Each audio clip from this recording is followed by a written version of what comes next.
Y cuando decimos eso estamos queriendo decir que se parecen mucho.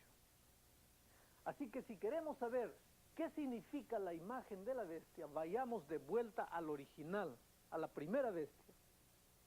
El original es el clero mezclado con la política. Los líderes políticos se ligaron bien con la iglesia, de manera que la iglesia y el Estado estuvieran trabajando muy de cerca.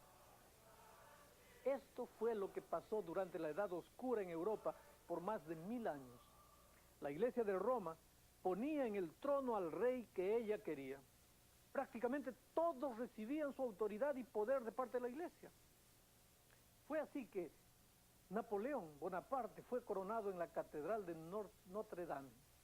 El Papa había venido de Roma y cuando levantó el cetro, Napoleón cogió la corona de las manos del Papa y él mismo se la puso en la cabeza, indicando que no le debía el poder a la iglesia.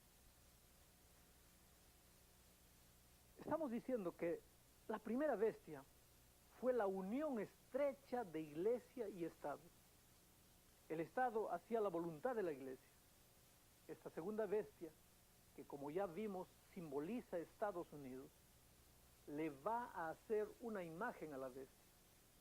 Podemos esperar entonces que una vez que la religión y la política estén bien unidos en Estados Unidos, el Estado hará lo que la iglesia ordene.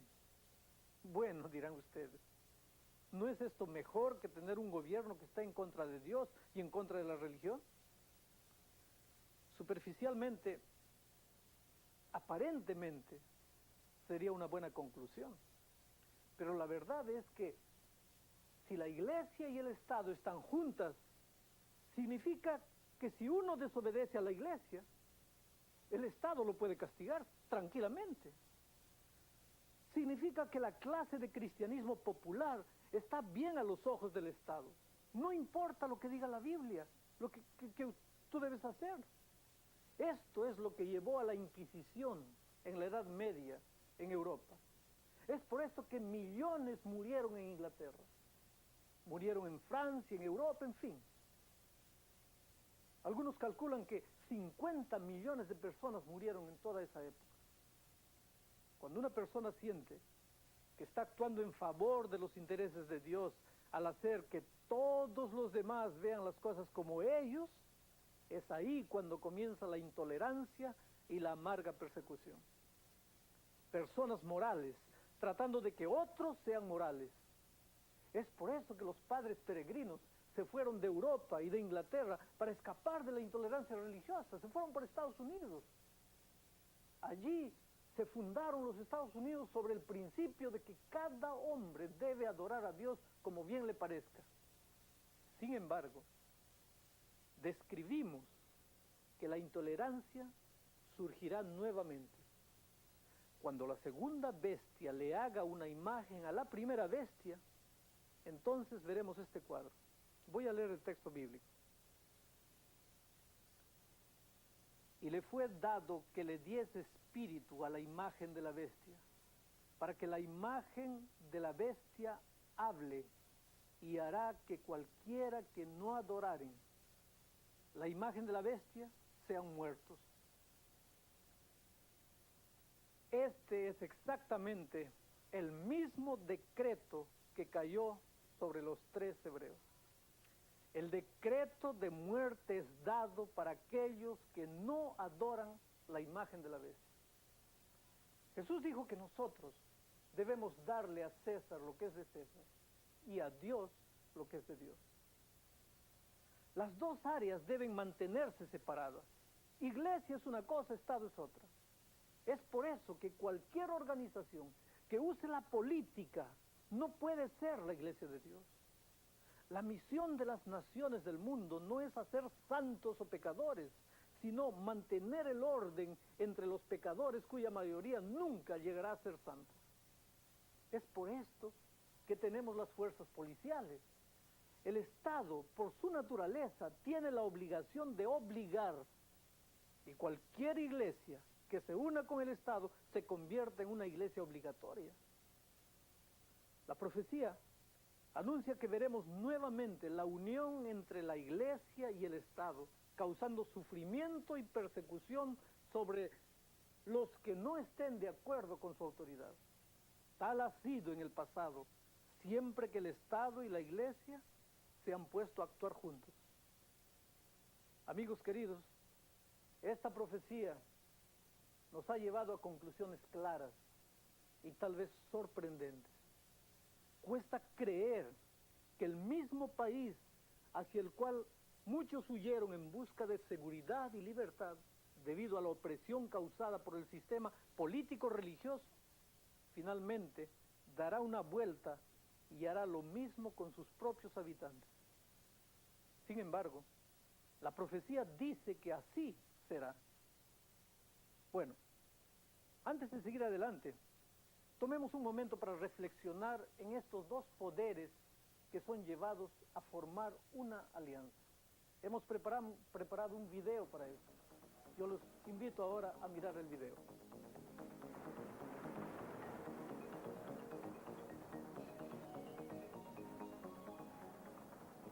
Pero ¿qué autoridades tratan de destruir a los verdaderos adoradores de Dios? Apocalipsis nos describe simbólicamente dos poderes. El primero de los poderes, o bestias, parece tener las mismas características de las bestias de Daniel 7. Y se paró sobre la arena del mar, y vi subir del mar una bestia que tenía 10 cuernos y 7 cabezas, y sobre sus cuernos 10 coronas, y sobre sus cabezas el nombre de la blasfemia. Esta bestia no es otra que la bestia que se levantó de las cenizas del Imperio Romano y gobernó por un período de 1260 años. Ustedes recuerdan que la profecía de Daniel 7 indica que el poder de esta bestia sería reducido dramáticamente cuando recibiera una herida de muerte. Ese evento se llevó a cabo aquí en el castillo de San Angelo, cuando el general de Napoleón, Berthier, tomó prisionero al Papa el 10 de febrero de 1798. El Papa fue llevado cautivo a la ciudad francesa de Valencia. Estuvo prisionero en esta casa. Cuando murió el 29 de agosto de 1799, Napoleón dio órdenes que no se eligiera ningún otro papa. Pero antes que los ritos funerarios concluyeran sobre las cenizas del Papa Pío VI, se levantó una gran reacción y en pocos meses se había elegido al Papa Pío VII. Apocalipsis dice que esa herida sería sanada. Esa sanidad tuvo lugar aquí en la ciudad de San Juan Laterano, en Roma, en 1929, cuando el Papa fue reinstituido como gobernante de la Ciudad del Vaticano. La profecía continúa describiendo una segunda bestia que apoyaría a la bestia de dragón, cuya herida de muerte fue sanada. Notemos sus características. Primeramente se levanta cuando la primera bestia va en cautividad, es decir, en derredor de 1798. Segundo, se levanta de la tierra, no del mar como lo hizo la primera bestia. En lenguaje profético, el mar representa mucha gente y en contraste la tierra representa poca gente. Y tercero, se la describe como una bestia a manera de cordero, serena. A Cristo también se lo representa como un cordero y esto sugiere una nación con valores cristianos. La historia registra que hay un solo poder que manifiesta esta descripción. Irónicamente, es un país cuyo fundamento está basado en el principio de libertad religiosa: los Estados Unidos de América.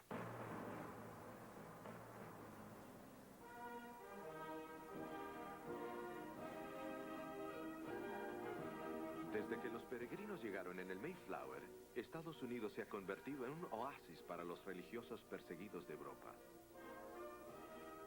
Efectivamente, hay mucho que podemos admirar de la historia de los Estados Unidos. Sus raíces cristianas, su defensa de la libertad y la democracia, su cometido de guiar a otras naciones a sostener los mismos ideales. Pero ¿cuál ha sido la base sobre la cual los Estados Unidos ha crecido para llegar a ser un imperio tan poderoso? Simplemente dicho, ha permanecido fiel al principio de libertad individual descritos por los fundadores de la nación. La Constitución de los Estados Unidos de América, que descansa en este edificio, ha sido el fundamento sobre el cual se ha construido todas las leyes del país. La primera enmienda de la Constitución protege al pueblo norteamericano del establecimiento de cualquier ley que prohíba el libre ejercicio de la religión. El Congreso no promulgará ley alguna que respete el establecimiento de una religión o que prohíba la práctica de la misma. Pero protegerán siempre las leyes en